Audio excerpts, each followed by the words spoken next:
দুনিয়ার মুনিবের কাজে কেউ ফাঁকি দিলে ঘাট ধাক্কা দিয়ে বাড়ি থেকে বাহির করে দেয়।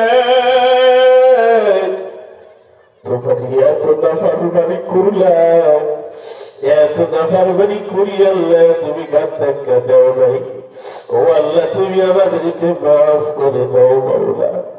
আয় আল্লাহ, এই মজলিসে যারা হাত উঠায় তাকায় দেখো, অনেক মুরব্বীদের চোখের কোনায় পানি। ও দরদি আল্লাহ, কিতাবের মধ্যে দেখলাম কিয়ামতের ময়দানে জাহান্নাম যখন চিৎকার আওয়াজ দিয়ে দৌড়াতে থাকবে, তুমি তখন ফেরেশতাদেরকে বলবা, ওই যে পেয়ালার মধ্যে পানি, এই পানিটা জাহান্নামের মধ্যে ফেলাইয়া দাও। জাহান্নামে পালাইতে দেরি হবে, মুহূর্তের মধ্যে জাহান্নাম নিস্তব্ধ হয়ে যাবে। ফেরেশতারা বলবে, ও মালিক, কিসের পানি দিলা? জমজমের পানি নাকি কাউসারের পানি নাকি আবে হায়াতের পানি? ও মালিক, তুমি তখন বলবা, ও ফেরেশতারা, জমজমের পানিও নাও, ও ফেরেশতারা, আবে হায়াতের পানিও নাও, কাউসারের পানিও না। ওই যে কহিত তাফসীরুল কোরআন কাফেলায় বসিয়া হালকায় জিকিরের পর আমি মাওলার কাছে হাত উঠায় 2 ফোঁটা চোখের পানি আমার গোলাম ছেড়েছিল, ওই 2 ফোঁটা চোখের পানি আমি আল্লাহ হিফাজত করে রাখলাম। ওই পানি দিয়া জাহান্নামকে মিঠাইয়া দিবি। এই বাবা, একটু চোখের পানি ছাড়ো, পানি না আসলে কান্নার ভাগ করিয়া মাওলার কাছে ক্ষমা চাও। ও দরদি আল্লাহ, তাকা দেখো, কার বাবা নাই, কার মা নাই। ও দরদি আল্লাহ, ওই গহীন কবরের মধ্যে যায়, যেই কবরের সাথী নাই, যেই কবরের বাতি নেই, সঙ্গী নাই। এক দেশ থেকে অন্য দেশে সন্তান চলে গেলে মুহূর্তের মধ্যে খবর নেওয়া যায়, ভিডিও কলে দেখা যায় বাড়ির পাশে 3.5 হাত মাটির কবরের নিচে সন্তান কোন অবস্থায় আছে সবাই জানে না, বাবা মা কোন অবস্থায় সন্তান জানে না। ও দরদের আল্লাহ, এই গহীন কবরস্থানে যতগুলো মাইয়্যিত শহীদ সকলকে মাফ করে দাও। আয় আল্লাহ, আমরা যারা হাত উঠাইলাম আমাদের জীবনের গুণাগুলো মাফ করে দাও। আল্লাহ, আজকে যারা কষ্ট করিয়া টাকা পয়সা দিয়া, বুদ্ধি দিয়া, সময় দিয়া, শ্রম দিয়া আয়োজন করলো, আয় আল্লাহ, আজকের আয়োজন কবুল করো। ও আল্লাহ, টাকায় দেখো কোন যুবকের জন্ম দুনিয়ার মুখে নাই, কোন যুবকের জন্ম আজ দুনিয়ার নাই। সবাই বাবারে বাবা বলে ডাকে, ওই যুবক বাবারে বাবা বলে ডাক দিতে পারে না, বাবারে মা বলে ডাকবে, ওই যুবক বাবারে মা বলে ডাকতে পারে না। অদরদি আল্লাহ, ওই বাবা মারে মাফ করে দাও, কবরগুলো ভাগে জান্নাত বানাও। আয় আল্লাহ, যারা নিয়ত করেছে মাহফিলে আসবে, সেই সালামতে আসার তৌফিক দিয়া দাও। অদরদি আল্লাহ, আল্লাহ তাআলা মুফতি সাহেব হুজুরকে কবুল করে নাও। আয় আল্লাহ, পাশে হাফিজিয়া মাদ্রাসাকে কবুল মঞ্জুর করে নাও। আয় আল্লাহ, মাদ্রাসাকে তুমি কবুল করে নাও। আয় আল্লাহ, মাদ্রাসাকে তুমি কবুল করে নাও। আয় আল্লাহ, আজকের মাহফিলের সভাপতি সভাপতিকে কবুল করে নাও। এই গ্রামের মুরব্বীদেরকে কবুল করে নাও, যুবক ভাইদেরকে কবুল করে নাও। আয় আল্লাহ, পর্দার মা বোনদেরকে কবুল করে নাও। আয় আল্লাহ, আমাদের সকলকে মাফ করে দাও। আল্লাহ, আমি গুনাহগার, আমার দোয়া তোমার কাছে কবুল নাও হতে পারে। হাফিজি কোরআনের হাত উঠায়, তবে হাত উঠাইছে মাওলা। আল্লাহ, চুল মাখা দাড়ি মাখা মুরব্বী বাবাজিরা হাত উঠাইছে। ও দরদি আল্লাহ, দেখা দেখো আমার বাম পাশে বসা হাজী সাহেব, যে হাত দিয়ে তোমার খানার খাবার গেলাম ধরে লাভবাহিক বলে হাজিরা দিয়েছে। আল্লাহ, ওই হাতের উসিলায় তুমি কবুল করে দাও। আয় আল্লাহ ওয়াদকে কবুল করে নাও, মাফ করে দাও। আমাদের মধ্যে যারা অসুস্থ সুস্থতার নিয়ামত দিয়ে দাও, অভাবীদের অভাব দূর করিয়া দাও। আয় আল্লাহ সমস্ত বিপদ আপদ বালা মুসিবত থেকে সকলকে হেফাজত করো। ربنا تقبل منا إنك أنت السميع العليم وتب علينا إنك أنت التواب الرحيم يا أرحم الراحمين يا أرحم الراحمين يا أرحم الراحمين سبحان ربك رب العزة عما يصفون وسلام على المرسلين والحمد لله رب العالمين برحمتك يا أرحم الراحمين.